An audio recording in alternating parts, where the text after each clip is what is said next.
Imagine a world where air travel is completely guilt-free. Sounds impossible, right?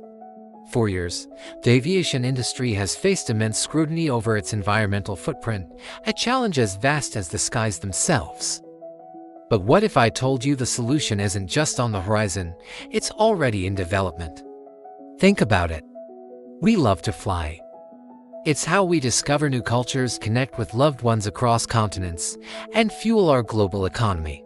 From the Wright brothers' first tentative hop to the sleek jets that crisscross our skies today, aviation has been a story of human ingenuity and our unquenchable desire to explore.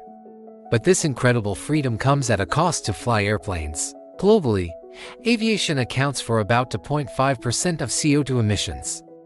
And while that number might not sound huge on its own, with air travel demand projected to double in the next 2 decades, that percentage is set to soar. This is the great paradox of our time. How do we keep the world connected without disconnecting from our planet's health? To understand the solution, we first need to understand the problem. It's not just about the CO2 that comes out of the tailpipe. When planes fly at high altitudes, they release a cocktail of gases and particles. Besides carbon dioxide, which can linger in the atmosphere for centuries, there are nitrogen oxides, or NOx. These gases react in the sunlight to form ozone, a potent greenhouse gas at high altitudes. Then there are the contrails, those wispy white lines planes leave in their wake. They might look beautiful, but they're essentially man-made clouds formed from water vapor and soot. These contrails can trap heat that would otherwise escape into space, creating a warming effect that, according to some studies, could be even more significant than the CO2 emissions themselves. It's a complex, invisible battle being fought tens of thousands of feet above our heads. And it highlights why simply making engines a bit more efficient isn't going to be enough. We need a fundamental rethink of how we power flight. And that rethink is happening right now. The first, and most immediate, solution on the table is sustainable aviation fuel, or SAF. Think of it as a direct replacement for traditional jet fuel, but made from renewable sources. We're talking about biofuels derived from things like used cooking oil, agricultural waste, or even specific non-food crops. The beauty of SAF is that it can be dropped into existing aircraft and airport infrastructure. No need for a complete overhaul of the entire fleet.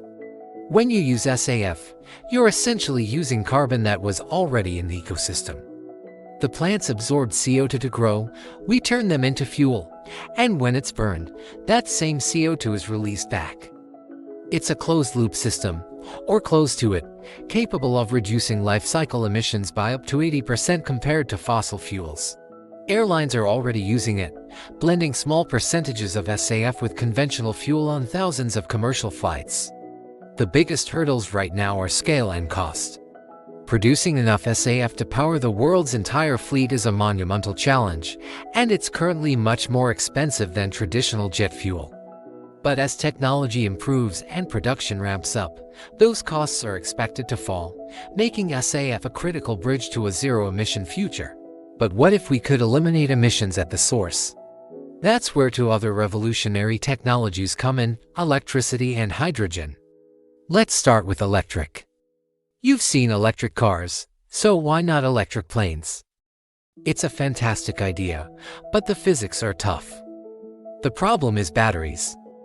Today's best batteries have a much lower energy density than jet fuel. That means to get the same amount of power, you need a battery that is incredibly heavy. For a small, short-range aircraft, maybe a 9-seater flying for an hour, it's becoming feasible. We're seeing exciting prototypes and test flights from startups all over the world. These air taxis could revolutionize urban and regional transport, quietly zipping between nearby cities. But for a long-haul flight, like London to New York, the weight of the batteries required would be so immense that the plane couldn't even take off. So, while fully electric long-haul jets are a distant dream with current tech, hybrid electric systems, which use an electric motor to assist a traditional engine, could offer significant efficiency gains in the nearer term. This is where hydrogen, the most abundant element in the universe, flies into the picture. Hydrogen has an incredible energy density by weight, 3 times that of jet fuel. And when you burn it, the only byproduct is water. Zero carbon emissions. It's the ultimate clean fuel. There are 2 main ways to use it in a plane. You could burn it in a modified gas turbine, similar to today's jet engines. Or, you could use it in a fuel cell to generate electricity, which then powers an electric motor. This is even more efficient and quieter. Major manufacturers are already developing concepts for hydrogen-powered aircraft, with a goal of having them in service by 2035. The challenges are significant, of course. Hydrogen, especially in its liquid form which is needed for planes, must be kept at an incredibly cold -253 degrees Celsius. This requires new types of fuel tanks, new airport infrastructure for storage and refueling, and redesigned aircraft to accommodate the bulkier tanks. It's a massive undertaking, but the potential payoff is a truly zero-emission flight. Beyond just fuel, innovation is happening across the entire aircraft. Think about the shape of planes. For decades, they've looked pretty much the same, a tube with wings airplanes. But engineers are now experimenting with radical new designs. The blended wing body, for example, looks more like a giant manta ray. This design merges the body and wings into a single, sleek shape, which is far more aerodynamic. This reduces drag, meaning the plane needs less power to fly, instantly cutting fuel consumption by 20% or more. We're also seeing advancements in materials. Lighter, stronger composites are replacing traditional aluminum, reducing the overall weight of the aircraft. Even the flight paths themselves are getting smarter. Advanced software now allows air traffic control to plot more direct, efficient routes, avoiding unnecessary holding patterns and saving fuel on every single flight. It's 1,000 small improvements, from the engines to the airframe to the software, that collectively add up to a giant leap in efficiency. So, where does this leave us? The journey to sustainable aviation isn't about one single magic bullet. It's a multi-pronged attack. In the short term, sustainable aviation fuels are our most powerful tool, allowing us to slash emissions using the planes we already have. As we move into the next decade and beyond, we'll start to see the first generation of hydrogen and electric aircraft taking to the skies, initially on shorter regional routes. And throughout this transition, continuous improvements in aerodynamics, materials, and operational efficiency will squeeze every last drop of performance out of every flight. Yes, the challenge is immense. It will require trillions of dollars in investment, unprecedented global collaboration between governments, manufacturers, and airlines, and a whole lot of brainpower.